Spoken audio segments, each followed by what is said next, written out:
పూజలు యాగాలు చేస్తూ ఆ దేవుణ్ణి వెతుక్కుంటూ మనం వెళ్తున్నాం. కానీ దానం చేస్తే ఆ దేవుడే వెతుక్కుంటూ మన దగ్గరికి వస్తాడు. గుడి లోపల కాదు స్వామి, గుడి బయట దానం చెయ్యి. దేవుడెక్కడో లేడు, వేరే కొత్తగా రాడు. మంచి మనుషులలో గొప్ప మనసు తనై ఉంటాడు. నీకులాగా నీలోక కళ్యాణాన్ని ఆశించి జన్మించిందో వెనుకన్న తల్లి గడుపు నిండారా పండింది. నీలాంటి కొడుకును మోసే ఈ భూమి భారతి సైతం నీ పయనానికి జయ అన్నది.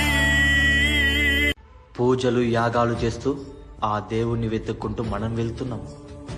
కానీ దానం చేస్తే ఆ దేవుడే వెతుక్కుంటూ మన దగ్గరికి వస్తాడు. గుడి లోపల కాదు స్వామి, గుడి బయట దానం చెయ్యి.